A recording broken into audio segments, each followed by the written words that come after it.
Okay, so morning again. So a little good news and a little bad news. Good news, the minister is here.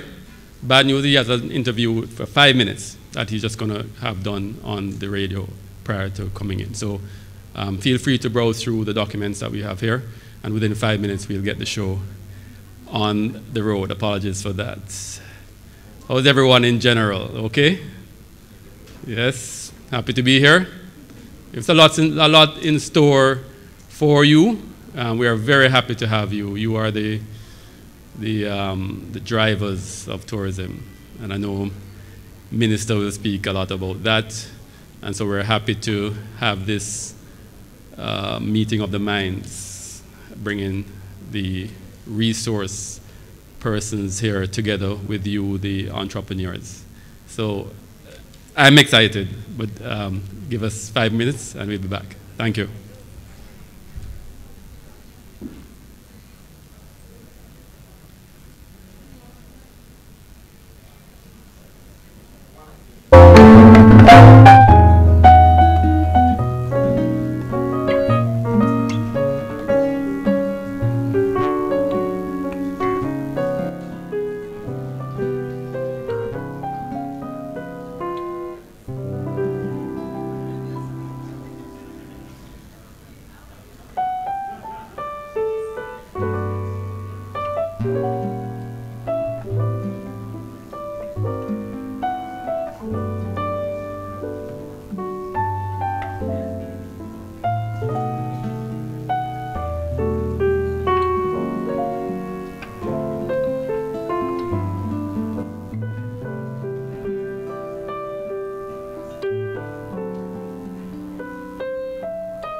Okay, so we are now ready to begin. Let me start by acknowledging our outstanding Minister of Tourism, the Honorable Edmund Bartlett, the Chairman of the Manufacturing Technical Working Group and the JMEA, President of JMEA, Mr. John Mafood, our own Director of Finance at TEF, Ms. Francine James Prince, will come up and do the prayer. And we have so many representatives here today from the business development sector, locally, private sector, government, multilateral, so many agencies here to facilitate you, the most important people here today, the small and medium tourism entrepreneurs. So we are extremely pleased. I'll acknowledge Ms. Carolyn McDonald-Riley as well, Director of the Tourism Linkages Network, Ms. Lisa Bell, Managing Director of the Exim Bank, the ED of the Scientific Research Council, Dr. Chara Watson, Mr. Garfield Palmer, Chief of the SME unit at JN Bank,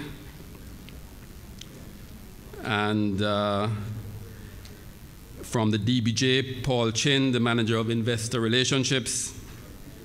And from UNESCO, the Program Specialist for Culture, Mr. Yuri Peshkov.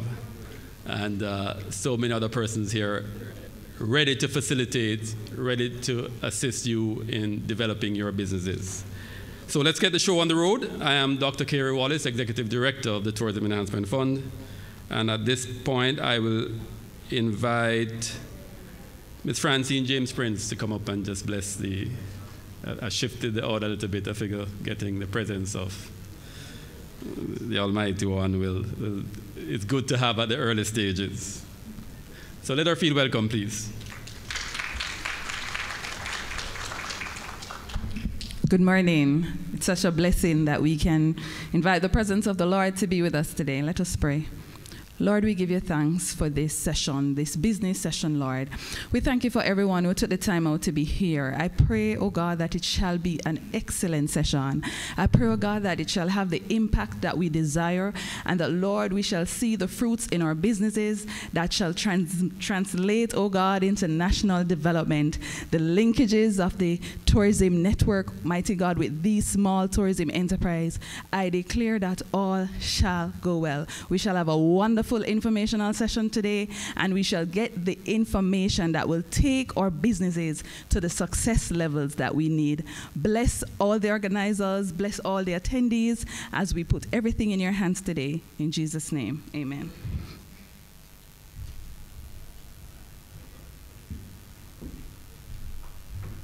Okay, so we have not only she an outstanding Director of Finance, but you can tell she could actually be on the pulpit if she wanted. So thank you, our Director of Finance, Francine James Prince. And at this time, I'm going to ask someone to actually do the formal welcome. And his title here is the Chairman of the Manufacturing Technical Working Group. And I'll just spend a few seconds to explain what that is. So in the Minister's wisdom, we have the Tourism Linkages Network that has 5 networks that represents the passion points of our travelers, and we have 2 working groups, the Agricultural Working Group and the Manufacturing Working Group. So the whole idea of the TLN program, the Tourism Linkages Network program, is to ensure that this huge consumption eating beast called tourism, they consume so much, instead of what they consume being imported and the tourism dollar just going in and out, we have embarked on a very, very strong and powerful program called the Linkages Network to ensure that our supply sector, most of you in here today, is linked with that consumption so that what you produce is what is consumed by our visitors who are here on island. After all, we're blessed that most of what we produce is extra spicy or extra rich or extra enjoyable. So it is building out that capacity for you to supply the tourism sector. So that Tourism Linkages Network is chaired by and has a lot of private sector partners who sit on that council and give us very good advice and facilitate us in doing the right things, finding out exactly where the gaps are between the producers and the consumers' tourism, so that we can bridge those gaps to let the wealth flow, the produce flow from Jamaica into the mouths and experiences of the tourism sector, and the tourism dollar flows from tourism into the local productive sector.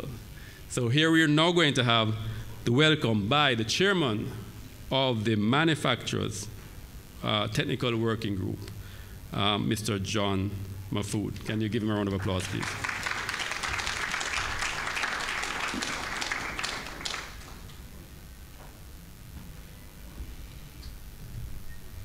Good morning, everyone. Morning, Minister. It's a problem for me every time I'm speaking before the minister because I forget how well-dressed and wonderful he looks and handsome and beautiful shoes, and look at me. The good thing about this minister is that not only does he look good, but he performs really well. So I was supposed to just make some welcoming remarks, and I was told to make it short, but I also felt that I should maybe just give you a little advice. There is a lot of support agencies here that you can avail yourself of, and that's important. And I have also dealt with a lot of smaller manufacturers who have used the services of these agencies, and in particular getting started in producing their products sometimes at home and then go on to SRC, and SRC is able to deal with the production side for a while. And then, of course, that's only to get you started. Then you have to now go further. And what I have found is that there is an opportunity well, there's a problem when you're small. When do you build your own factory? When do you import your own machines? When do you find $15 or $20 million to move from having a relatively free service at SRC to invest in yourself? But there is an intermediate process, and that is to use contract manufacturers. And there are many manufacturers in Jamaica who make similar products to yours and who are happy to make your products. And for instance, in my own business, we do teas, herbal teas, and so on. We contract with many people who have their own idea about their teas, and we make it for them. We're happy to make it for them because it increases our business. And we also, on our side, have a number of our own branded products made by others. One of the problems is that we feel sometimes that our products that we have developed are so special, so unique, so wonderful, that we are afraid of divulging the formulas and the information to a contract manufacturer, that they might use it to make something similar. And they are held back in your own growth because of that fear. And you have to try to use contracts to protect yourself. And if you are a member of the Jamaica Manufacturers and Exporters Association, we're happy to help you. The annual fees are very low, and we provide a very good service in terms of information, other services. So I welcome you to join us. But bear that in mind. There is a step between SRC and your own facility, and use it and you can grow. The other thing is, when we are so in love with our product and we think it's so unique, we overprice it. And we don't look at the market that we are going after. And we don't look at the competitors. And we have to be very careful about overpricing. And again, when you're small and you're trying to live off the product that you have made, you tend to look at the profit that you make and not at the competitive landscape. And so I know that when people are doing their own products, there's a big sacrifice in terms of your earnings. You could choose to work for someone, or you could choose to step out and make your own product. But you have to be prepared to sacrifice your living standard, sacrifice your income, and don't try to make a lot of money from your product by overpricing it. The other thing that I have noticed, through COVID, is this explosion of online selling. And it creates a really wonderful opportunity for us in Jamaica as small manufacturers. It allows you to expose your product to the world through many different online platforms, whether it is Amazon or the online sellers that are Caribbean-based, and there is a process that you can go through to list your products, and you need to do that. Don't just rely on selling only to the small, the pharmacies or the gift shops or the hotels or the supermarkets. Develop a long-term plan that you are going to grow online. And what I have found, again, from my own experience, is that as you products become more established, as you market them online, as you are listed, many companies that you have never heard of, every day we get 2 or 3 emails from different online sellers who have seen our products and want to list it. So I can't overstate the importance of online selling. The other issue is, as I said, and I spoke once before about the tourism sector in Jamaica. It's one of the preeminent sectors in terms of the quality of the service that they provide. People come to Jamaica not just for the beauty and the sand and the sea, but they come because the service is really one of the best in the world, whether it is, I don't want to mention any specific hotels, but they are all quality. That's why people come to Jamaica. And the same way, you as manufacturers need to step up. We in Jamaica tend to be too relaxed. You know, foreigners like to use that word, soon come, but I don't like it, because when I sell overseas to our customers overseas, they complain bitterly about poor service, about promises not kept, and that's not what I want to see of us. Our business sector, the older persons like myself maybe relaxed too much, weren't aggressive, weren't willing to go into the marketplace, weren't willing to travel. And you have to do all of those things. You have to make this investment in yourselves and your business, but you must deliver on time, keep your promises, keep the quality high. And I think that when we look back at the past 2.5, 3 years, it has been tough for manufacturers and small business people, and Jamaica in general. Prices have gone up, they've skyrocketed. The quality, the consistency of receiving raw materials, the timing of those raw materials have stretched us as manufacturers.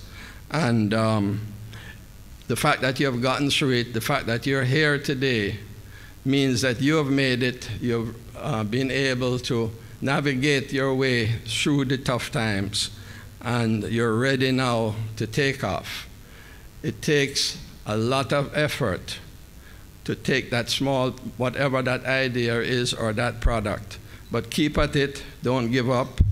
I remember just the other day talking to Omar Azan. His company is Boss Furniture. His family started as a small business, and he said during the 90s, when interest rates were very high, and you know, in the 90s, I recall, maybe you guys are not old enough, but some of us had to pay almost 100% interest. The company I managed actually went out of business because it's a small company. The interest was $8 million a month we were paying back in the 90s.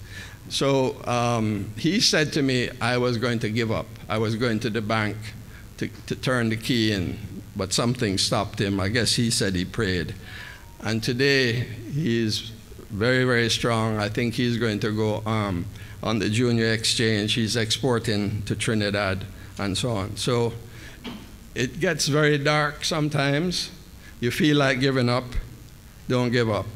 And the last thing is, we all have to start from somewhere. We start in the home, we start in the kitchen, we start somewhere and we can grow. All companies, all of the biggest companies in the world, you know, started very small. And you have to have that vision for yourself. So that is my message to you today. Think of a different type of Jamaican business person. Think of one that is dedicated to your customer and the product, and think of the possibilities. We want to eventually export all of you, because Jamaica is too small, as the minister will say as well.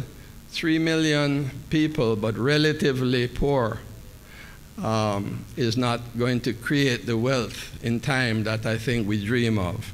You have to look at the Caribbean market.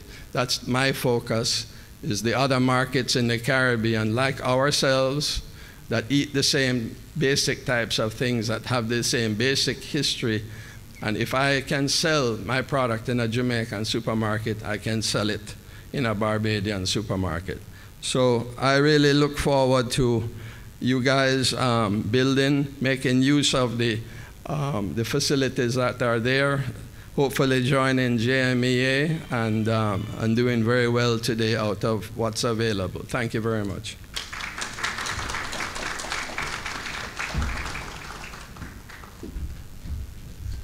That was John Mahfood, chairman of the Manufacturing Technical Working Group. So the aim of today's session is to provide you with the business development opportunities, of course, financing opportunities. Of course, there's more to developing your business than just access to money.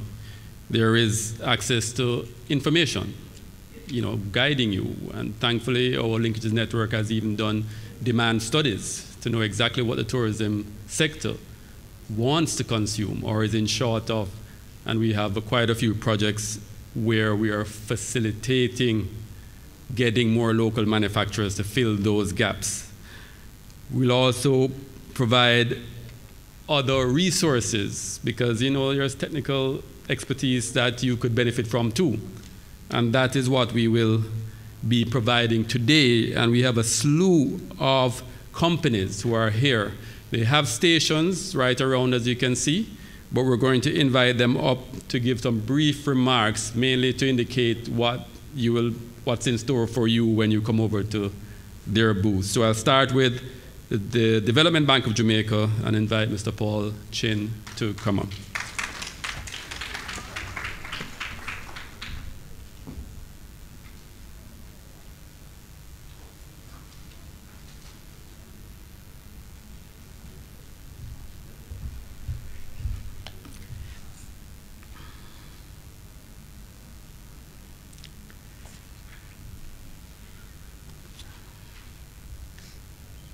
Good morning, everyone.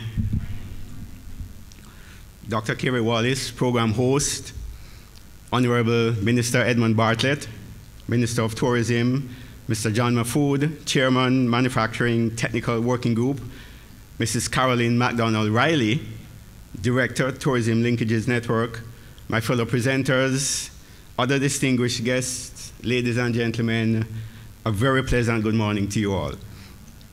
I'm delighted to be here this morning, actually, to deliver these very brief remarks on behalf of the Development Bank of Jamaica, with a mission of providing opportunities to all Jamaicans to improve their quality of life through development financing, capacity building,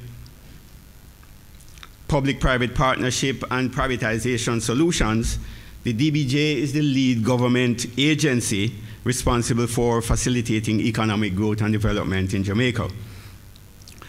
We take our mandate very seriously and have endeavored over the years to make policies and programs as inclusive as possible by reaching all levels of Jamaican entrepreneurial class, from large enterprises through to medium-sized, small, and micro businesses.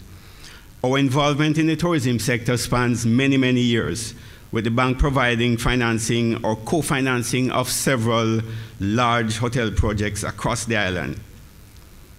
In recent years, however, our focus has shifted, and we are now looking to providing programs and products geared towards building the capacity of MSMEs, generally, thereby preparing them to take their rightful place in society as that all-important growth, engine of growth, that the country so badly needs. Our programs span the length and breadth of development assistance, from capacity building solutions, such as our voucher for technical assistance, Ignite, and Innovation Grant Fund, all of which provide different grants to MSMEs to move them along the business life cycle, from ideation to full commercialization and beyond, to loans to large enterprises, such as our funding of the business process outsourcing sector, to private equity and our participation in several SME equity funds. Our collaboration with business support entities is extremely wide, and we are currently working with some 80 business development organizations offering technical support across some 30 different services, from business plan writing, training, financial statement preparation, product formulation, HACCP certification, and I could go on, but my time is limited. Our loan programs are offered to the market primarily through financial intermediaries, so your commercial banks and your microfinance institutions and your neobanks. We have a dedicated team of well-trained relationship executives who stand ready to assist you in navigating the financial and the business landscape. We are here today in partnership with the Linkages Network to assist you in finding the right solution to help you grow your business. I therefore encourage you to visit the DBJ booth and talk to one of our relationship executives. You will be glad you did. Thank you.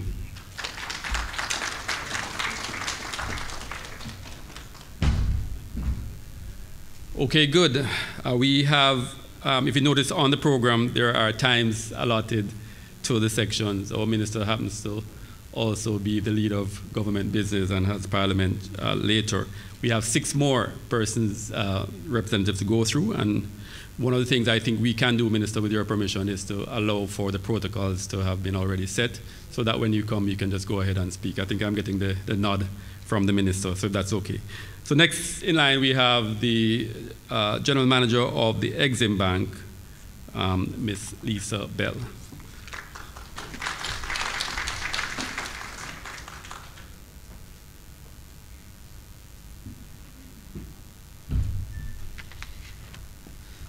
All right, good morning all. They've forced me to say all protocols observed, but you know I have to say good morning to my minister.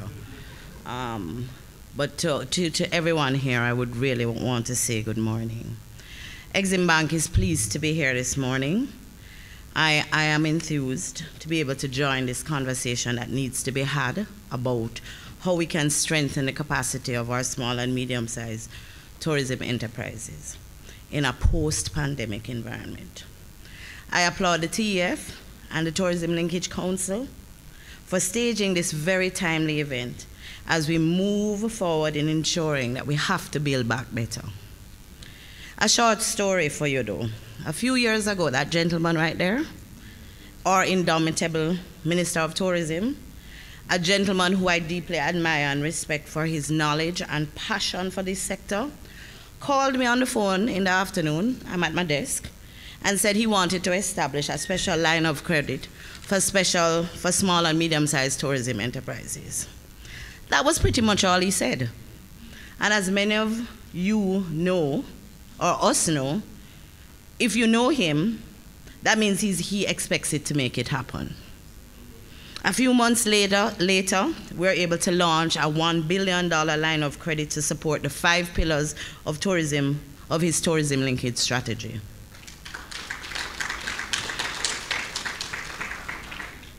Up to the time when all our lives changed, that is before the corona pandemic, Exim had a large portion of these funds already that were available, committed, and most of it disbursed. But at Exim, that's just what we do. For over 36 years, Exim has been working steadfastly to improve the business environment in key sectors, including tourism, with special emphasis on SMEs. Access to appropriate, purpose-driven financing remains a major impediment for most SMEs, which I'm sure most of you know in this room. The statistics tell the story. Only $1 of every 10 lent goes to an SMEs. As a development banking institution, our mandate demands that we work assiduously to close this gap, or some would say chasm. Our support for this sector is effected through a number of specialized loan programs and business advisory services targeted at improving the ability of SMEs to access financing. We have been particularly invested in the performance of the tourism sector, which is defined globally as an export sector because of its critical role in driving foreign exchange earnings. As mentioned before, EXIM, in partnership with the Ministry of Tourism, and more specifically the TEF, and this is about joined up government, has created a facility geared at providing SMEs, funding for SMEs operating in the tourism value chain. Tourism is a super sector, and all the connected parts really have to work if we're going to derive the benefits. The facility boasts an unprecedented low interest rate of 4.5%, currently the lowest in the market. With a limit of 25 million, eligible entities have been able to enhance capacity, upgrade, or renovate facilities, purchase equipment for manufacturing, or finance their working capital needs. If additional funding is needed, this may be accessed through one of our other short or medium-term lines, and EXIM does have other facilities, so the funds can be blended. These loans have funded clients in accommodations, attractions, gastronomy, manufacturing, services, shopping, spa and wellness, water sports, transportation, and even medical tourism. It really is looking at the whole value chain of tourism. To date, we have approved and disbursed approximately 162 loans valued at about $1.56 billion. The take-up under the facility has been excellent, and the truth is we used it, as little did the minister know, as a pilot project to see what can happen if you actually create a purpose-driven lending program, and we have found it to be transformational. So the take-up on this facility has been excellent, and it has facilitated reflows of almost 620 million. So he gave me $1 billion, I add interest to it, I give him back 620, right? So we all know, however, that's the good news, how critically this sector has been adversely impacted by the COVID-19 pandemic, displacing many SMEs who are in the room, which account for over 80% of the services provided to the sector. During the last 2 years, these entities have struggled to stay afloat. Unfortunately, some have had to close their shutters. So during the past 24 months, we had to shift gears about providing financing, but providing credit relief, just to be able to sustain the sector throughout the crisis. So we provided relief structures that included extended payment moratoria on the principal and interest. Some got payment moratoria for 2 years, up till March of this year. And clearly that's one of my clients. And we also provided support by restructuring their facilities, extending the tenures up to 7 years. This was what we believe was needed in order to ensure that the sector survived the crisis. EXIM also increased financing for clients who chose to pivot during the course of the pandemic. EXIM Bank believes that through this loan program, we've made a contribution to the economic growth of Jamaica through foreign exchange earnings from businesses engaged in the value chain, and ensuring that approximately 1,300 jobs were sustained during the pandemic. We still, however, here's the good news, get ready for it, have about $500 million left, which is why I'm here today, with my team of loan officers at the back on the left. I am the bearer of good tidings, right? 500 million, let me say that figure again. I have over $500 million that I want to take out of my bank account and put in yours. Since the reopening of the tourism industry, the bank has canvassed all its existing clients in the sector and have applications and qualified leads in excess of 250 million. In acknowledgement that growth of the SME sector is the path to achieve GOJ's Vision 2030, the bank continues to promote the tourism loan program via different channels, road shows, client visits, stakeholder meetings. That's why I'm here, and presentations through targeted digital campaign and via social media. We'll continue to execute tours across the island throughout the next quarter with a view to ensure full take-up before the winter tourist season. The bank continues to collaborate with the JHTA as well as to engage its members to determine the areas of need for this upcoming season. I want to take a moment quickly. All right, she's telling me times, but I'll show you after. It's a testimonial from one of our clients. In closing, we must remember that according to the World Economic Forum 2021, Japan is currently the top tourist destination worldwide. The US is second place, followed by Spain and France. Where is Jamaica in that index? In 2019, prior to the pandemic, Jamaica had fallen a bit. But this shows that there's much work to be done as we try to rebuild the sector, especially after the pandemic. We're competing on a global playing field in a sector which is very volatile to shocks, some of which we continue to experience as a result of things like Ukraine. Despite this competition and other external challenges, I believe there is always opportunity in the midst of a crisis.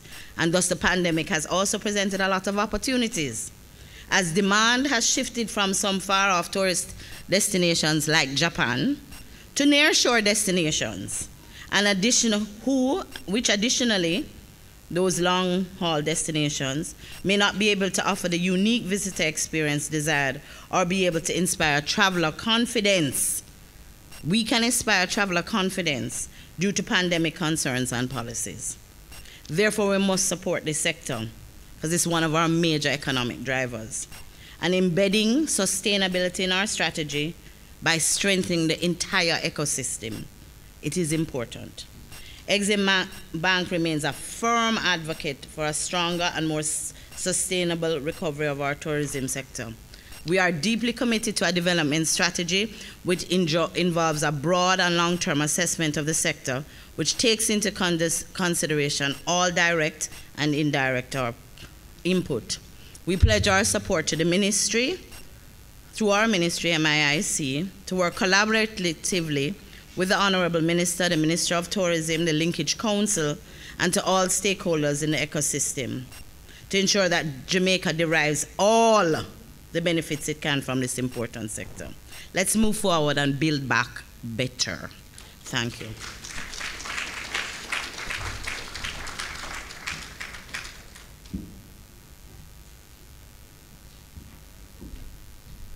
Thank you, Lisa Bell. Managing Director, I think that's probably the proper title of the Exim Bank. So many gems that we are getting, would we agree? 500 million available. Want to get from her bank into yours. I like that. Our chairman of the manufacturing working group spoke about all the online opportunities, all the contract manufacturer opportunities as well. So I believe we're already getting gems, but to give us even more, we're going to now get remarks from the chief of the SME unit for JN Bank, Mr. Garfield Palmer. Let's make him feel welcome, please.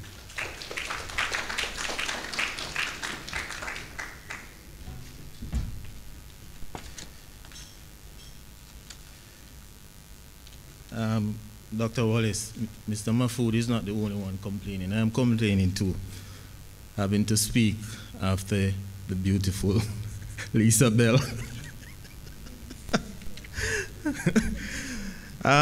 All protocol observed. Ladies and gentlemen, good morning. I'm Garfield Palmer. I'm the chief of JN Bank SME Division. It is my pleasure to be here today to highlight the fruitful and impactful partnership we have enjoyed with the Tourism Enhancement Fund over the years and how we have continued to provide financial support to small and medium enterprises in the sector. Before I get into that decision, I first want to remind you who we are at JN Bank SME Division.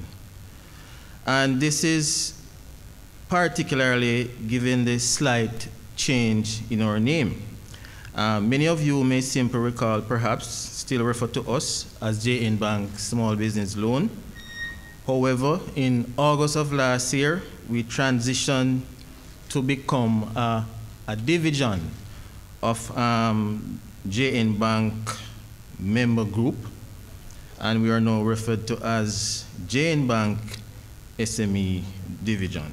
So this has positioned us to amplify our reach and to also align us as to how we impact micro, small, and medium enterprises within the sector.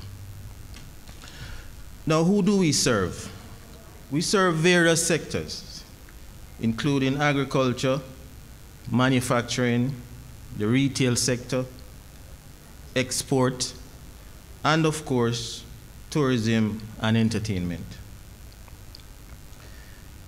JN SME Division will continue to provide Jamaicans with affordable financial products and services to grow and improve their businesses. Now let me speak to you a little about our partnership with TEF. What's our partnership with TEF? Our partnership with TEF dates back to 2007 with the launch of the TEF 5x5x5 loan product, which offered various small, medium-sized enterprises in the tourism sector with access of up to $5 million over 5 years at 5%. Our partnership since then has been mutually beneficial, and we are able to impact several businesses within the sector by way of this fund. For example, we're able to impact Kelly's Water Sports in Montego Bay. We're able to impact Pineapple Court Hotel, just to name a few, in Oterius.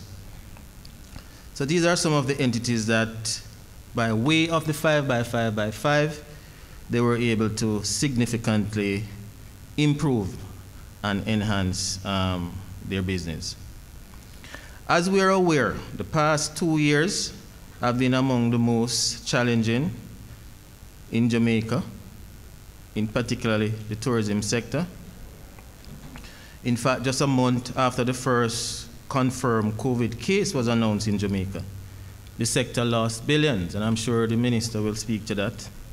The sector lost billions in revenue as travel halted, border closed, forcing various hotels, attraction, restaurants, entertainment spots to reduce services and even in some situations to close locations for long periods.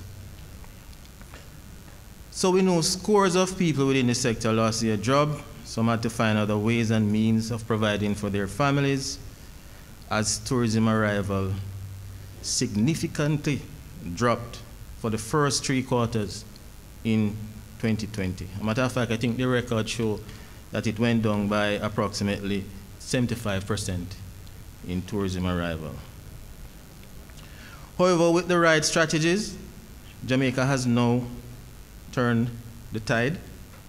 Since March of this year, tourism has been on the rebound, and I saw where a record tourist arrival happened in March, or on a weekend between March 10th to March 13th. It is said that between the 2 airports combined, we saw over 35,000 visitors. So for this, we are very pleased, as we have begun to see many operators and accommodation reviving and taking advantage of the boom. Ladies and gentlemen, tourism remains our most lucrative sector, and as I detailed earlier, through the TEF, we continue to unlend to several micro and small businesses within the tourism sector. At this point, I wish to speak about 3 of the package products that through the TEF program we're able to market to the sector. So the first one is the 5x5x5. I alluded to that earlier. The second one is the default carriage loans, and the final one is the community development loan. Up to April 30th of this year, we have disbursed a combined total of 430 loans through the TEF program, and this has a value of approximately 900 million.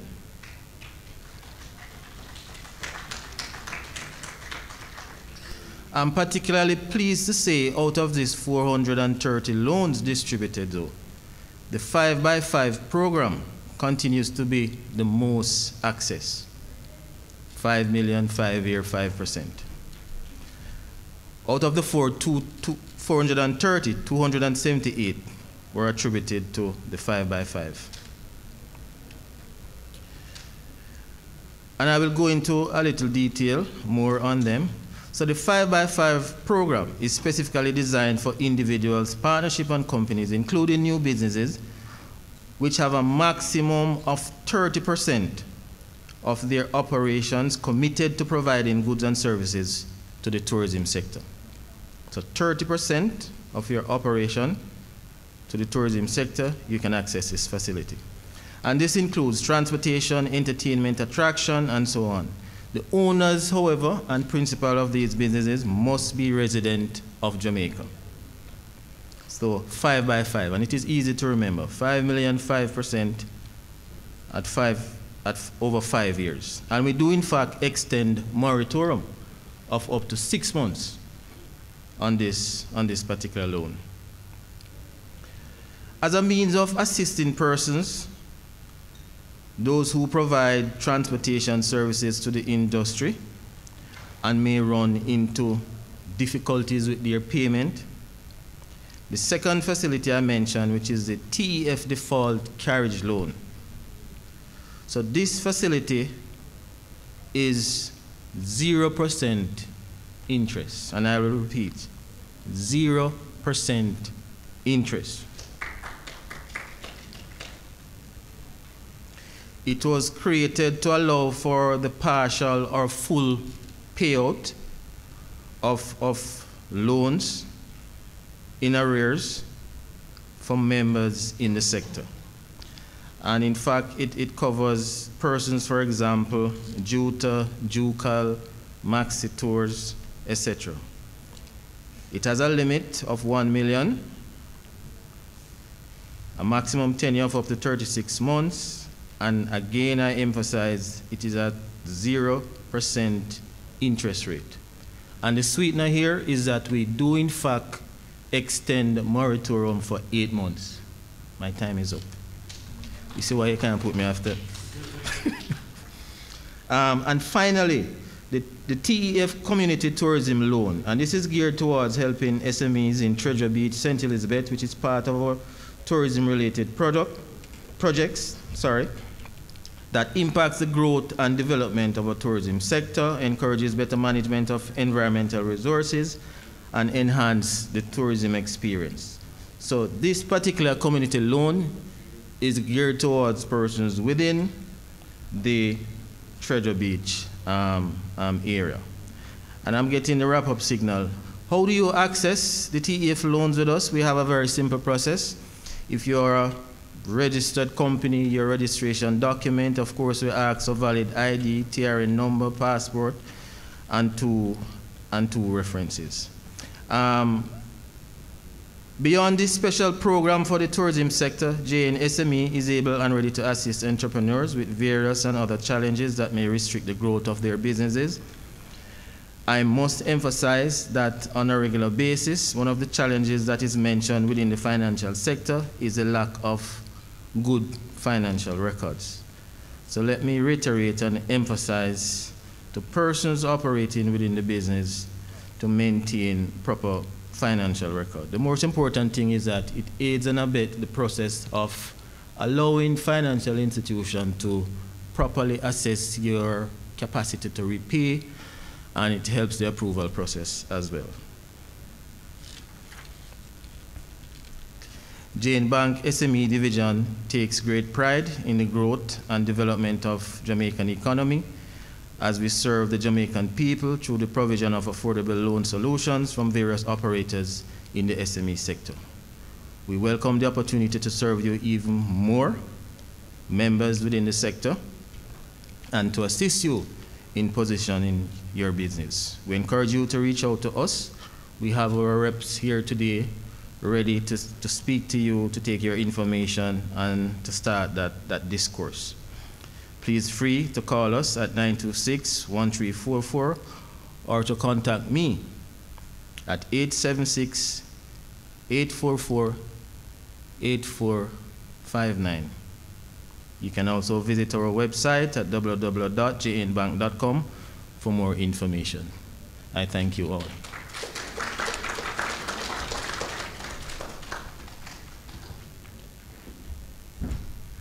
Thank you. And that's so much information. You know, I actually feel bad that I'm pressuring everyone to keep the time so tight, just because there's so much information that is pertinent to what our SMTEs. I'm sure you have benefited from each speaker with the information that they've provided. And the one that's coming up next, you can be excited about too, because so far we spoke a lot about manufacturing, but of course Jamaica as a nation and as a people, we have such a huge offering when it comes on to our cultural assets and our cultural offerings. And the good news is that there's an exciting program and a call out by UNESCO. And to tell us more about that and to bring remarks, I'm going to invite the program specialist for culture at UNESCO, Yuri Peshkov. Let him feel welcome, please.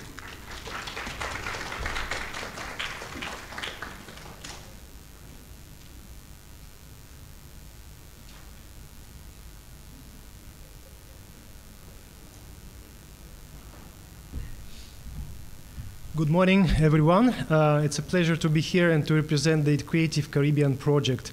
It's a partnership project that is operated by UNESCO, CARICOM, and the University of the West Indies.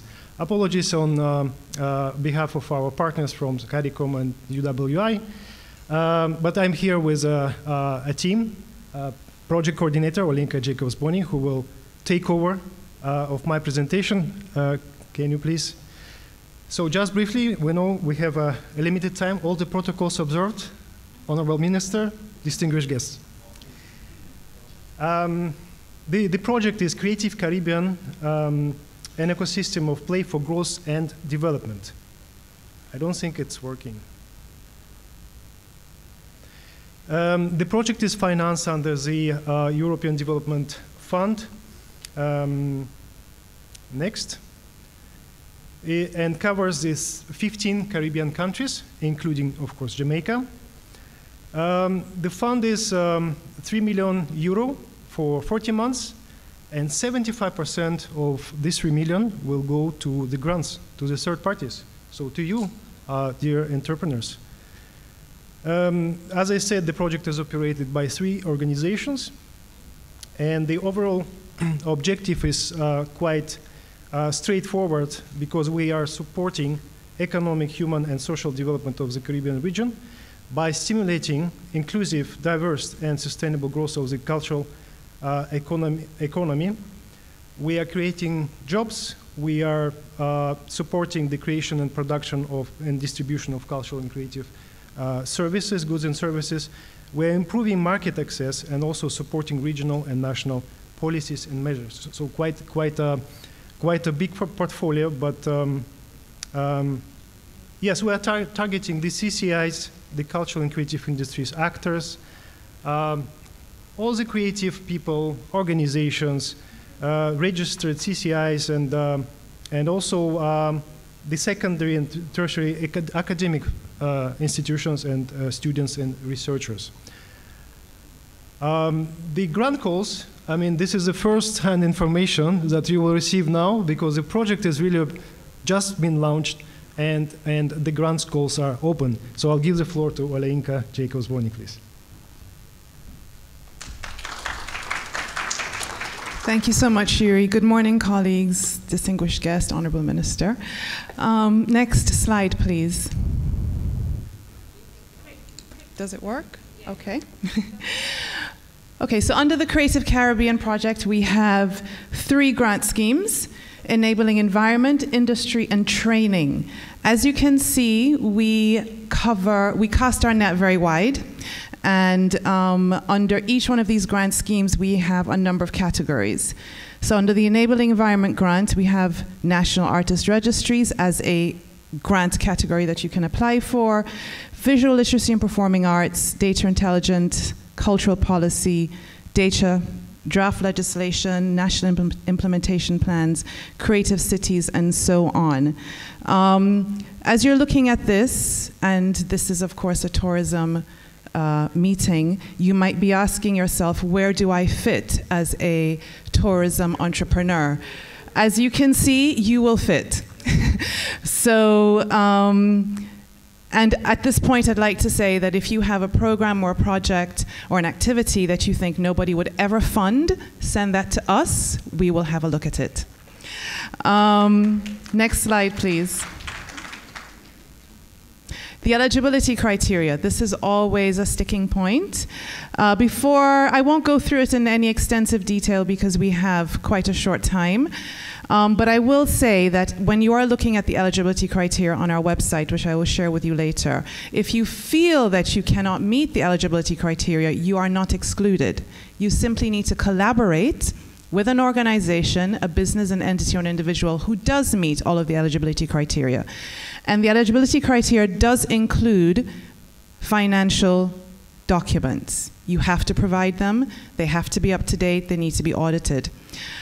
So if you feel that this is not something that applies to you as a small business, which generally is the case, you can partner with another organization or another business that is actually eligible. So you are included no matter what. The legal person, a registered sole trader or self-employed, important to note here that a legal person does also apply to individuals. So that's why we have sole trader there, but you can also be a charity, you can be a limited liability company, a partnership. The key here is that you have to be registered formally registered with the organization in your country. In this case, it's the Office of Companies in Jamaica, as a legal person. So if you don't have that registration, again, please partner.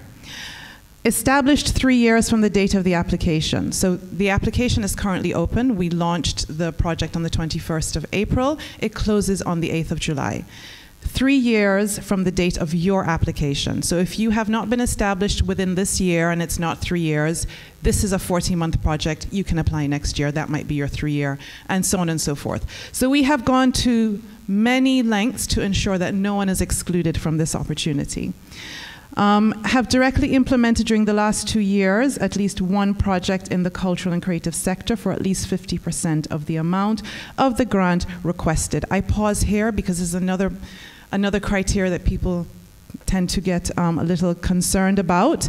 As you can see, financing, sweat equity, and in kind are all permissible as an eligible criteria in this particular aspect of it. So, please continue. Next slide. Next slide. And of course, you have to be directly responsible for the management of the funds. And this is where the financial documents help us to be able to determine whether or not this is something that you have experience in. Also, the 50% allows us to determine whether or not you have experience in managing funds. Again, if you don't, please collaborate. So we're going to look at the open grant calls at the moment. The enabling environment is the first category here. As you can see in the description, it says national cultural policies, creative industry related legislation, accelerators and grants to develop key products and services for the creative cities, including educational cultural programming, festivals, co-working spaces. You can see here the different types of grants available and their amounts under this grant scheme. What I want to say here, and I just want to very quickly speak to all of my colleagues who went before me and underscore the importance of culture, creativity, and innovation in the value chain, in the tourism value chain. And it does not stop at singing, dancing, festivals. That's all a part of it, but it goes much deeper than that. So as small businesses, I would like to encourage you to really take a deep dive into your value chain and identify where culture, creativity, and innovation can add value to your product if you are not already a creative or cultural entrepreneur, and that includes digital. We cannot separate creativity from digital. And as my distinguished colleague said before me, we have seen the explosion of online work, of online opportunities. Do not negate the importance of digital in your value chain and how digital can actually take you to the next step of your business, along with these grants as well. So again, here we have, you may say to yourself, how does this apply to me? Believe me, there's something in there for you. Next slide, please. As you can see, we go up to $95,000 US in terms of grants. So we also have smaller grants, so there are lots of opportunities. This is the other grant call that is open, the industry grant. Work placements. This might be a little more, something that you will find a little more interesting if you're a smaller business. Work placements and attachments to regional and international festivals and events. How many times have you as a small business owner wanted to attend a conference that happens in another part of the world or a trade show, and you just don't have the funds to do that? We can help you. Industry institutions, festivals, studios, theaters, galleries, etc. Proposals to organize accelerators to develop new and emerging talent, scaling operations, and expanding audiences. Now, expanding audiences does not only apply to performing arts. You also have an audience as a small business. How you decide to expand it is something that you would have to think about when applying, but this would apply to you. Strengthening festival management, capacity building and data collection.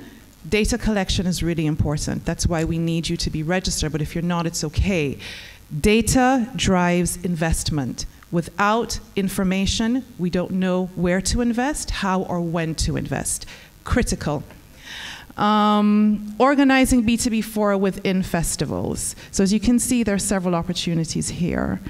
And we have scaling grants for export-ready creatives, $9,000 US there, up to $29,000 US. Product development and content creation is one I just wanted to point out because that may apply to you as a small business owner. And product development is not only physical. You also have service product development. So if you're a service business, this is something that can apply to you. Next grant, please. Sorry, not next grant. Next slide. Next slide. Okay, timelines. As I mentioned earlier, we launched on the 21st of April and we close on the 8th of July. Now, most people would like to know, this is the first round of grant calls. There will be other rounds of grant calls. And in this first round, we have only opened the industry and enabling environment grant calls. In our second round of grant calls, which will be next year, we will have the training grants open as well. The evaluation stage will be after the evaluation stage, you'll be notified within 8 to 10 weeks. After the submission, application, and closing date. So generally speaking, that's how we're operating. In terms of the evaluation, it is structured around independent panels. So nobody here is going to be evaluating any of those grants.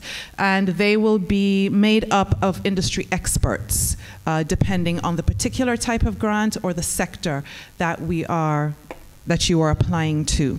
And they will be rotated. So it will not always be the same persons on the same panels.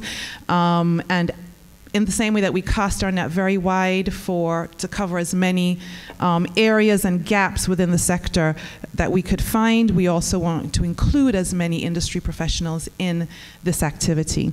Next slide, please. All right, this is our schedule. As I mentioned, we have grant calls currently open, and next year we will be opening all of these grant calls together at the same time. So what I would like to encourage you to do is to please follow UNESCO Caribbean on Twitter or on Instagram or even on Facebook. And we are always putting out information. For your knowledge, on the 16th of June, we are going to have what I call a technical information session, where we will go through each one of the grants that you have seen here in detail. We will look at the rationale, the eligibility criteria, eligible persons, the amount, and so on and so forth. So if you're not sure where you fit, make sure you're registered for the 16th of June, because you will find out then when you fit. Next slide, please.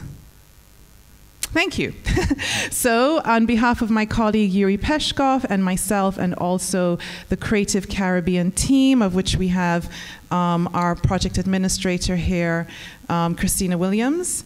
Unfortunately, we do not have a booth here today, but you can speak to any one of us about this project. I would like to say thank you very much for your kind attention, and we look forward to serving you. Thank you.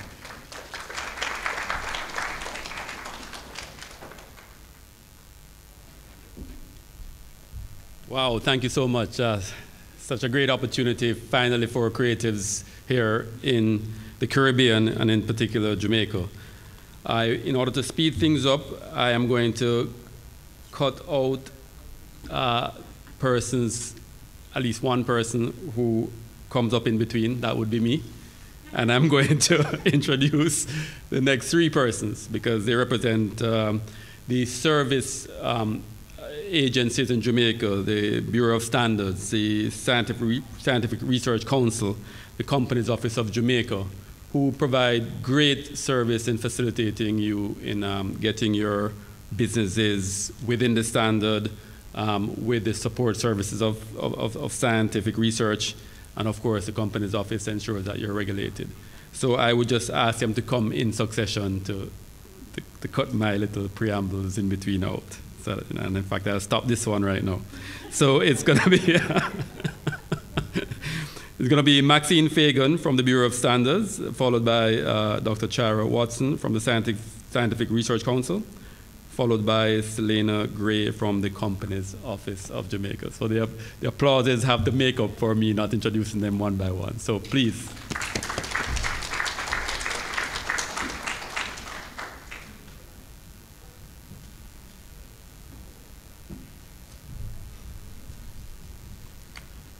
Okay, good morning, everyone. I'm actually representing Dr. Belton Gooden. He's the director for the Bureau of Standards Jamaica, or executive director.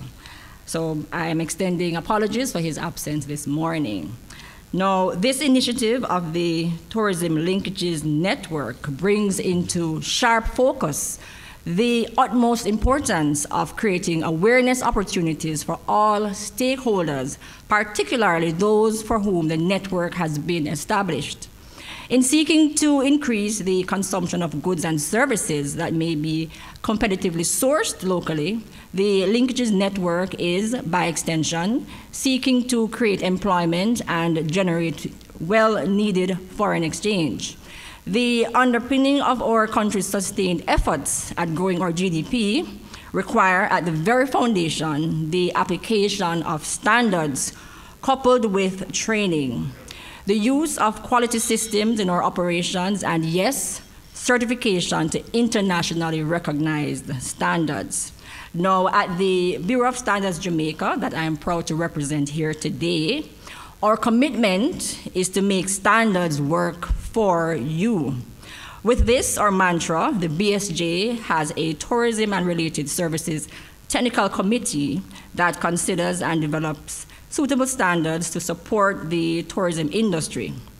The committee led the revision of the local SPA standard, which was recently published, and this is the JS 319, Jamaican Standards for Specification for SPA Entities. Providing standards that are comparable internationally certainly indicates that Jamaican companies can stand tall as they deliver services to hundreds of visitors annually. Through our Quality Institute, and that is the training arm of the BSJ, we offer a variety of courses that serve to educate the tourism personnel as well as others. A business dependent on its focus may consider one of the training courses, such as good manufacturing practices. It is involved in food preparation and production, as well as hazard analytical critical control point, but it's HACCP, otherwise known as HACCP. And there's always also other opportunities, such as the ISO 9001, and that's the quality management system. And this is a very important standard that you would want to perhaps be certified to. And that is certainly applicable to, I would say, all businesses. So that is something to consider. It's an internationally recognized standard that could be used as a launching pad to certification. Additionally, through the National Certification Body of Jamaica, and that is the certification arm of the BSJ, and this is an accredited entity through the National Accreditation Board in the United States, we offer a range of certification programs that may be accessed and would be suitable for farmers, local processed food manufacturers, hoteliers, and artisans. For those who are farmers and who may be potential suppliers to hotels, there is the certification of agricultural produce. There's a program also, and the organic certification program. So this may also be considered. So there are several training programs that you may wish to take advantage of the training opportunities that we offer at the Bureau of Standards Jamaica. There's also the Jamaica Made program that you may want to consider. And this is really authenticating your product as being a product of Jamaica. So the food manufacturers and processors may want to consider these, as well as the artisans operating at the micro and small size levels. Also restaurants, eateries may also consider the HACCP recognition and certification program. Most importantly, because we at the BSJ, we are acutely aware of the existing but rather unfortunate perception that standards and quality systems are difficult to understand and challenging to implement within business operations. The BSJ, we have a solution for that, having that recognition. So at the BSJ, we offer what is called a client services program to facilitate the interpretation of standards. We recognize that those who may find standards and quality systems implementation most daunting are, in fact, the micro and small-sized enterprises. So those linked to tourism are more than welcome to make contact with the BSJ. We offer support through our technical officers, and as I said before, so it's kind of a one-on-one sort of hand-holding, as we like to call it, program that we offer. And just to add before I go into the last part and end, because I'm trying to keep it brief, because I really like whenever I engage with the public just to say that at the Bureau of Standards Jamaica, over the years, we have been known for our regulatory function, but that has not been the mandate of the Bureau of Standards Jamaica for a number of years now.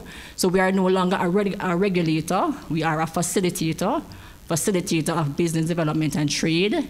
I like to say that we really want you to consider the Bureau of Standards as a quality assurance resource. So along your business journey, you may tap into many resources. We've heard a lot here today, and I want you to consider the Bureau of Standards Jamaica as that additional resource. And as I said, don't be daunted by what we offer, because we do have our technical officers who will give you that one-on-one engagement and support to have you to foster a greater understanding as to what we do and how we can help you. So we're facilitating market access, we're facilitating you providing a quality product or service, and so we really want you to engage with your national standards body. You have many standards bodies across the Caribbean and indeed across the world.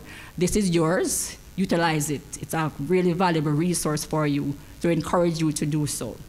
Now, our role at the BSJ is not just to develop and promulgate standards, but to ensure that together we make standards work for you and you and you. And we are excited about this partnership with the Tourism Enhancement Fund and look forward to working with your stakeholders in achieving their goals. We wish for you every success and look forward to celebrating alongside you. Thank you.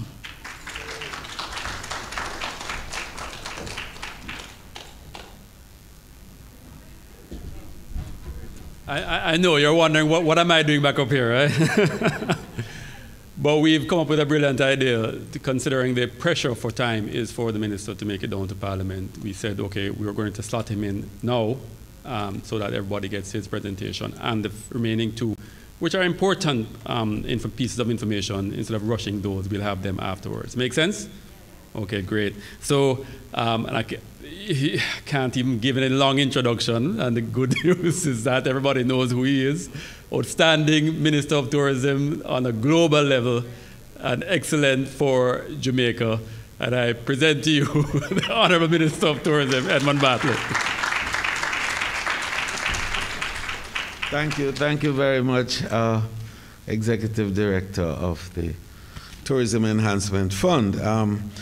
Just to say that I had to intervene now, and you should forgive me a little bit for all my sins and the Prime Minister's confidence. I am leader of the House, so I have to be there a little earlier than everybody else. And to know that we start on time. The Parliament of Jamaica starts at 2 p.m. every Tuesday and Wednesday without fail. Thank you. But I wanted to intervene now because, and indeed I really hardly need to intervene because of the richness of the presentations that have come before, and indeed anticipation of the other two that I'm sure will be equally rich, fulfilling, and satisfying. But I wanted to contextualize all of this today because it's important, I think, for you to appreciate why.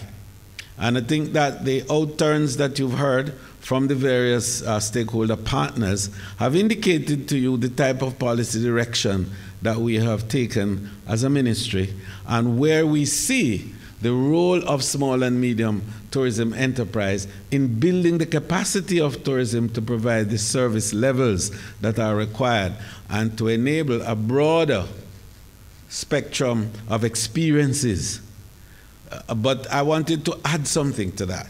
I wanted to add that it is not now just about broadening the spectrum of experiences, but it is to deepen the value of the experiences. Because we have decided that our thrust in recovery is not about the competitive nature of the past. That tourism's recovery, for it to be meaningful and to be strong and effective for us and to contribute more to the growth of our economy, has not to be a reset, but a reimagining. And in reimagining, it means new ideas. It means innovation.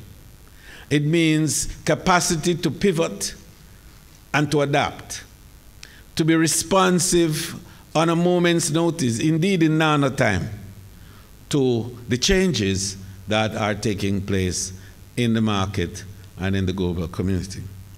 Recognizing, in fact, that this immediate and post-COVID period is not going to be a linear one. It's not going to be one that is characterized by easily predictable events. It's going to continue to be one of relative uncertainty. And managing uncertainty is a huge task, because managing uncertainty, as the clinicians and perhaps the psychoanalysts will tell you, is perhaps managing a mental health issue. Because uncertainty is a mental health issue, because it drives so many other psychosocial impacts, including anxieties, including unsureness of your movement and frustration as you seek to do what you think is the right thing, only to find that that's a negative iteration because of the uncertainty overall. And what uncertainty brings about is unpredictability of outcomes. And there's nothing that is more traumatic than that. So trying to manage a future with all of those psychosocial, tendencies and properties is not an easy task. And it requires all of government and all of society and all of humanity. So the world is into a new phase of trying to manage and understand itself as Anthropocene Earth morphs into another dimension of man's existence on planet Earth. We went through what science are called the anthropause. That's this 2.5 years when little or no activity took place across the world. When the planes weren't flying, so the skies were nice and clean, and the ships weren't sailing, so the sea was nice, and the fish had a wonderful time to grow, and the hunters were not in the wild, so the animals were able to roam nicely and procreate, and so on and so forth. But something else happened. That production stopped. Supplies movement stopped. Logistics became a nightmare. And now that science has helped us to understand a little better the pandemic and respond a little more effectively to the virus, we don't have this solution yet, but at least we're managing a little better. Man is again able to act and to move. So we are in what we now call the anthropause, where people are active again. Ships are moving, planes are flying, borders are open, activities are taking place. But the psychosocial impact of this pulse has created a demand, a pent-up demand, that's driving a pressure on supplies that is unprecedented. And so what we're ending up with is what is called the supply chain disruptions, where people are moving, but they can't move because the planes are not flying in the way it should, because the pilots are not back, and the stewardesses are not back, and the ships are not moving. Our crews say they want 90,000 employees, 90,000. And look at Jamaica is trying to find 10, maybe 20, who knows. And we can go on and on and on. Our manufacturers, John, are telling you that the ingredients are not coming because the war in Ukraine has stopped the various types of ingredients that move around. The energy crisis is on, and then comes hyperinflation and the threat of global recession. So looking at why we call this gathering and why we bring all the stakeholders together today is to understand the need that we see for building resilience and capacity of our small and medium players and partners who are at the heart of tourism. 80% of the value of the experiences of tourism worldwide is driven by small and medium enterprises. The unfortunate fact, however, is that less than 20% of the returns of tourism go to this sector. So as we rebound and reimagine, we're bringing a new dynamism to that process. And we are trying to rebalance that anomaly, that asymmetry that exists in favor of our small and medium enterprises. We want you to get a larger share of the tourism dollar. And that's why we developed the strategy to train, develop your skills, broaden your horizon and your creative capacity to be able to produce more, better, higher quality, more efficiencies that creates price points that are competitive. Second, finance you. And my goodness, you've heard the reports. We put $1 billion in the Exim Bank. You heard Lisa Bell. She has on lend 1.5 billion already, with 620 partners, players who have taken up loans, and she still has 500 million to on-lend because it's a revolving scheme. And what it meant is that you paid back, and that's good. And then you heard Jamaica National. We put 200 million with them, with the various products and the menu of products that they offered, including the 5x5x5, which, by the way, we're going to introduce a new 5x5x5 in relation to the reimagined tourism for the future. But we'll tell you about that when I speak next week. And that has again produced results. We are 900 million has been on lent. And they still have capacity to lend again because it revolves. And then we heard our multilateral partners with UNESCO with opportunities, the Development Bank with opportunities, and the various other areas that you can draw on to enable the economic resilience building that is so critical to the future of your growth and the economy of Jamaica. And the third and critical pillar on which our policy is predicated is marketing. And although we did not have today in this mix the marketing gurus telling you about what we've done on JTB to tell you about the platforms that have been established to enable your products to be presented, we can talk very seriously about the digital space that is now available, and you heard much about that this morning, and the fact that the post-pandemic era and its development is going to be heavily influenced by the digital revolution. So to enable you to insert yourself fully in this future, you have to become not only cognizant of, but to become particularly au fait with and develop the ability to manipulate the cognitive systems, because they are going to be the new drivers of the future, not just of tourism, but of much of the world.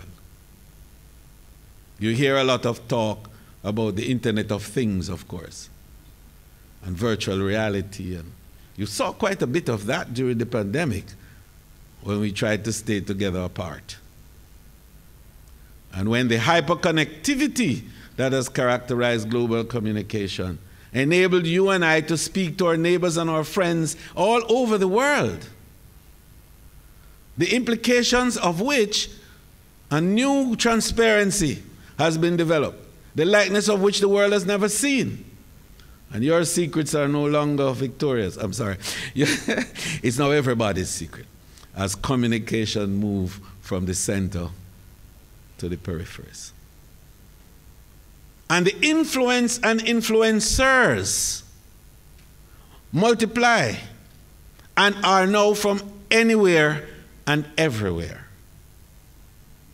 And your child is now consuming information and data and practices and patterns and ideas and values that you have no clue about at 5 and 4 and 3 and 6 and 7. They know more than you. So this new age of knowledge that has emerged as a result of digitalization is forcing small and medium enterprises like yourself to manufacture ideas. And I want to put a minute on that, to manufacture ideas. Because it is ideas that is now going to give you that power to add value to the process and to distinguish yourself from everything and everyone else. And so, while we speak about how this technology is going to change the world, I want you to recognize that in you, every one of you, is that power to drive the change. And the power is called ideas. And so we are investing in ideas. And as part of the strategy, and I was very pleased to hear the UNESCO presentation, because it comports so well with what we are doing in the TEF through the innovation incubator that we've established. We have $31 million for this year's budget to do just that, to go and mine ideas, to find young people all across Jamaica with ideas, because tourism is driven by ideas.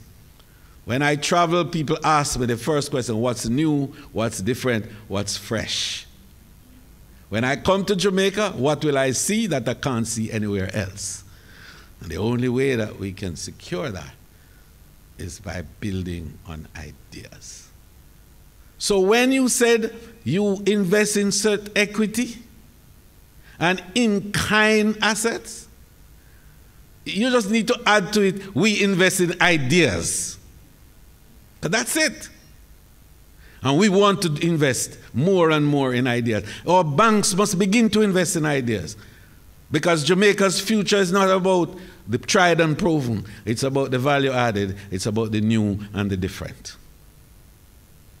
And so I want to close by saying to you, small and medium players, my industry, and I say it with a little bit of humility, but a little bit of pride too. My industry is the only one that any idea and every idea has an equal chance of being monetized. And I was in Dubai the other day. And we were talking about this very thing. And I said to them, tourism is the only industry where a guy with this foolish idea of making two crustaceans race, crab race, can make money. You go to the hotel and you see crab race, snail race, anything. So you don't have to be a rocket scientist to get wealth from tourism. You just need to have ideas and convert those ideas into material things with a value and a price. Bless you.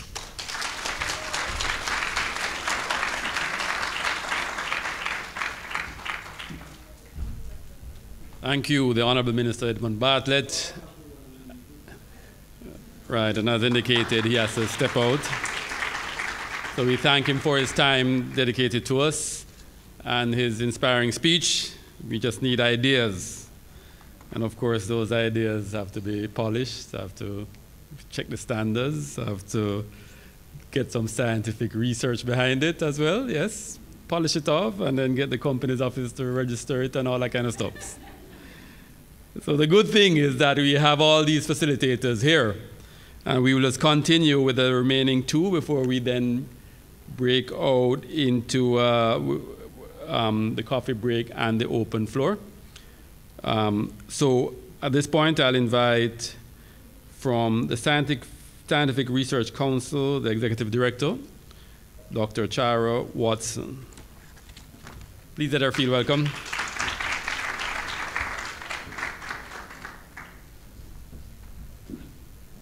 Good morning, everyone. All protocols were observed, so we'll follow along that trail. If you note, I just have this. And I was going to use the minister's time as an excuse, but he went before me, so I can't do that no more. But nonetheless, I'll be very brief. And I think things work out for a reason, because the minister's speech and what I have to say follow almost as it was divinely ordained. So the minister left us with the point of ideas, having ideas and being innovative. And that is what the SRC is all about. You have the ideas, and we are here to help you bring those ideas to life. Now, the Scientific Research Council is Jamaica's principal public agency with a mandate to translate Jamaica's natural resources into value-added products, or support your services to ensure that they meet the standards and are of the quality that they need to engage different markets, whether it be local or international. So the SRC would like to call ourselves, or we like to be viewed as a supporting and a facilitating agency. So we're here to support you, the small, medium, and micro enterprises, in your quest to unearth Jamaica's real potential through those ideas that you're moving from that thought into a physical, tangible product or solution. And SRC is exactly designed for that. So we offer several services, including training and technical services. So you'll have that idea, you're not necessarily sure of the path to bring that idea to life. That is where the SRC comes in offer you those guidance, and in some instances, actually doing the work for you. So, for example, your grandmother might have made some concoction for hair growth, and now you want to put that product on the market, and you don't know how to do it. The SRC is there to do that for you, to help you to do that. And like I said, I'm going to be very brief. The SRC sees its role and its partnership with TEF being very important, because of course tourism and the tourism product is not just the sand, sea, and sun, or the experience that people have when they come here, don't it? It's beyond that. And the minister spoke about us reimagining our tourism product or the tourism sector. And a part of that reimagination is persons being able to experience a piece of Jamaica while they're not in Jamaica, don't it? And they can do that with that product that they can either access while they're here or anywhere in the world. They can click and buy that piece of Jamaican experience. And that is what the SRC is here to support you in getting done. So our booth is right over there. There are 4 of us here, so you can engage us, talk to us, and let's see how we can reimagine the new Jamaica, the new tourism products and services, and get them to impact our economy. Thank you.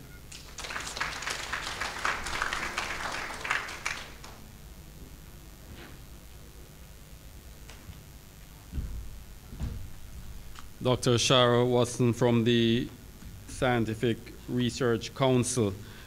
And we have from the Companies Office of Jamaica, I saw a name, Selena Gray, but I saw a TBC to be confirmed, so I just want to make sure. So, right, you'll tell us if you're Selena. I mean, I'm kind of like, oh, Selena sounds like a female name, but I don't want to go there, and next thing I know, I put my foot in my mouth. So, I'll welcome the representative from the Companies Office of Jamaica. Good afternoon, everyone. Well, I'm not Selena, not quite as pretty. Okay, so the Companies Office of Jamaica is an agency of the Ministry of Industry, Investment and Commerce, charged with the responsibility of overseeing all entities operating as a business or company in Jamaica. Last year, more than 17,000 business names and more than 4,800 business names were registered at the Companies Office of Jamaica. This makes it a record registration for both entity types. Some benefits of registration: it's not just a process that you get nothing from. It's a process that allows you to access loans. If it is that you are thinking of expanding your business and want a bank account in the name of your business, or to encash checks in the name of your business, that is one way of really getting the banks to give you an account through registration and formalization. Another aspect is that you are listed on the Companies Office of Jamaica website once you're registered, right? And another aspect of it is, in this day and age of scamming, everybody wants to know, am I doing business with a legitimate entity? And registration is one way to ensure that customers know that you're a legitimate entity, right? So before you go to the DBJ, before you go to JN, before you go to BSJ, Companies Office of Jamaica is the first stop, right? We have made it easier with our online registration. So a lot of persons who are in the tourist market, they are outside of the corporate area. And as such, our online facility at www.orcjamaica.com will ensure that you register your business or your company type with ease, right? So we encourage you, before you go anywhere else, stop by the Companies Office of Jamaica booth, and we will be happy to give you the information that you need to register your company, register your business, and to just set the foundation for progressing your business. Thank you very much.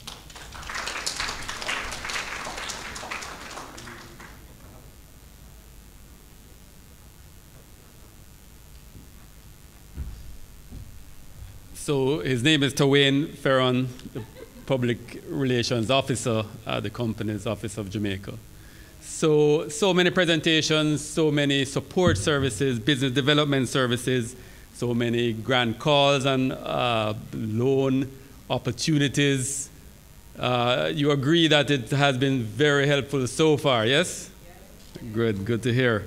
At this point, we are going to have the vote of thanks before we have the coffee break, but the real key portion of the day, which is those one-on-one sit-down meetings with all the representatives here today. Because we know they'll speak about the program. Here it's where you know the rubber hits the road, you get into the details, how it relates to your specific businesses that need development.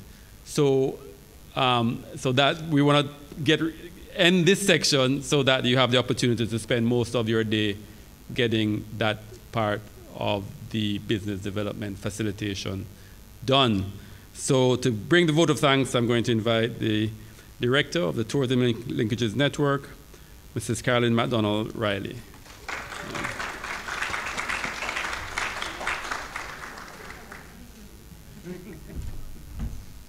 Good morning, everyone. Standing in the way of the coffee break is yours truly, so I'll be brief. I know the minister had to leave, but I'd still like to recognize our Honorable Minister, Minister of Tourism, Honorable Edmund Bartlett, CDMP, our Master of Ceremony that also kept us entertained, Executive Director of Tourism Enhancement Fund, my boss, Dr. Kerry Wallace, Executive Director of the Bureau of Standards, the Executive Director of the Scientific Research Council, Managing Director of Exim Bank, the Chief SME Unit of the JN Bank, Chairman of the Manufacturing Technical Working Group, Mr. Mahfoud. He hasn't left, he's doing an interview on the outside. Our Director of Finance, the one who pays me, Miss Francine James Prince, who so ably did the prayer. Probably should give her, another little thing. Manager of Investor Relationship for DBJ, Mr. Paul Chen, UNESCO Caribbean Creative Project, the Customer Service Manager of the Company's Office of Jamaica. Distinguished guests and stakeholders, ladies and gentlemen, it has been a wonderful morning so far. Members of the media, thank you for being here. Quoting the Wall Street Journal and USA Today, best-selling author Nicole Snow, a small business is an amazing way to serve and leave an impact on the world you live in. At the Tourism Linkages Network, we are so proud to have hosted this very important event, which will undoubtedly help the small businesses represented today to grow their business, to have an even greater impact on our country and by extension, the world. Thank you for your selfless and yeoman service. Your efforts epitomize the phrase, service above self. I'd like to extend my heartfelt gratitude to our esteemed guests and all those who have taken time out of their busy schedules to be a part of this momentous occasion here today. We'd also like to recognize and place on record our thanks to our esteemed minister who so eloquently encouraged us to be innovative. Also, my Executive Director, Dr. Kerry Wallace, who offered his guidance on this initiative from start to finish. We're so grateful to you, sir, for leading us at the TEF. I'd also like to extend thanks to the tourism entities, to their enormous cooperation, and yes, I'm calling all of you here our tourism entities because it's a partnership with all of us here. As we all know, something like this cannot happen overnight. The wheel started rolling months ago as it required planning and a bird's eye view for details. I have been fortunate, though enough, to be backed by a wonderful team. A wonderful team. I don't know what motivates them, because at 3 o'clock when they left here this morning, having had the Pegasus after 10 o'clock last night, I'm extremely happy for what I am seeing. So I'd really like to commend my team. I wanted to help me, the Tourism Linkages Network team, and the lead on this project, Ms. Tashika Clark. I know she's walking up and down somewhere, ably supported by Trevor. I cannot thank everyone here enough for their involvement and their willingness to take on the completion of this task. And before I end, I really want to recognize the person who was the first here, Ms. Candice Gordon from Chevelle. We have something wonderful for you that you'll pick up in the TEF booth.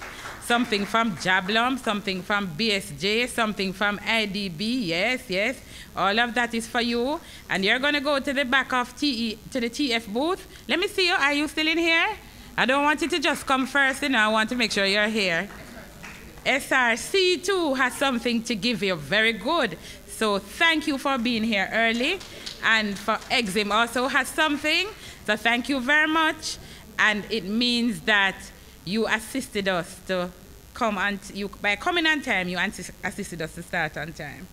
And so, on behalf of the Tourism Enhancement Fund and the Ministry of Tourism and the Tourism Linkages Network and all the stakeholders, I want to extend best wishes to all of those who assisted in making this possible and in positioning our valley tourism sector to take advantage of all the value-added products.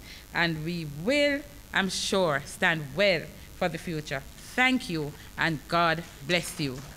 Remember, we're all here to visit the booths, please. That's the whole idea, to do the one-on-one and to take advantage of the opportunities. And by the way, they have gifts. So, Doc, you have any closing words? No closing words? Okay. Thank you very much for being here.